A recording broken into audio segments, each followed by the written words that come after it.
Kisah hikmah, ketika manusia mengabaikan, sudah menjadi hukum sosial, bahwa seseorang yang perbuatannya jelek dan sering menjadi gangguan bagi masyarakat, ia tidak akan diperdulikan lingkungannya ketika ia mengalami kesulitan atau bahkan meninggal.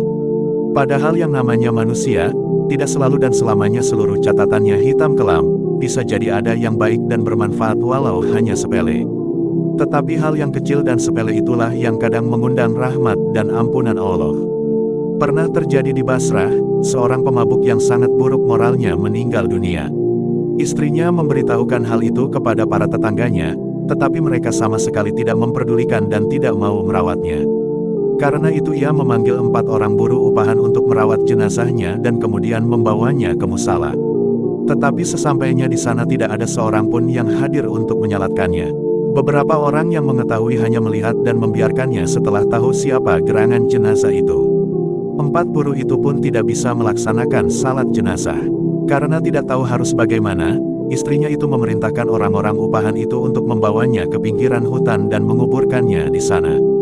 Tidak jauh dari hutan tersebut ada sebuah bukit, yang di sana ada seseorang yang saleh dan sangat zuhud menyendiri untuk beribadah kepada Allah.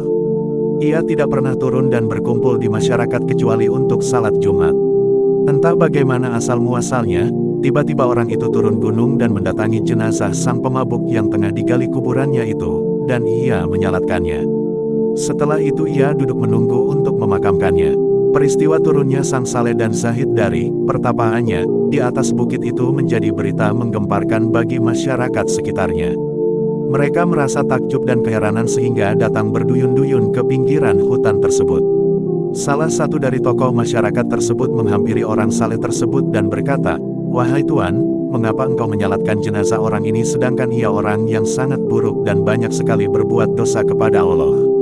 Orang saleh itu berkata, "Aku diperintahkan tentunya melalui ilham turun ke tempat ini karena ada jenazah seseorang yang telah diampuni oleh Allah, sedangkan tidak seorang pun di sana kecuali hanya istrinya."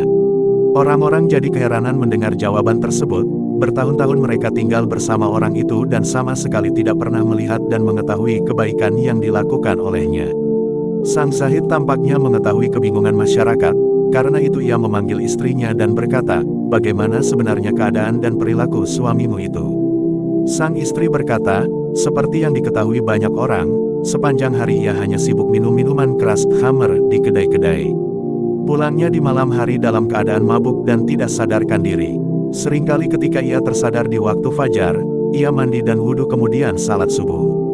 Tetapi di pagi harinya ia kembali ke kedai-kedai untuk minum khamr seperti biasanya.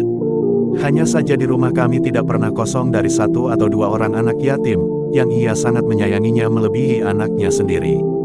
Dan di waktu sadarnya, ia selalu bermunajat sambil menangis sesenggukan, 'Ya Allah, di bagian jahanam yang manakah akan engkau tempatkan penjahat yakni dirinya sendiri ini?'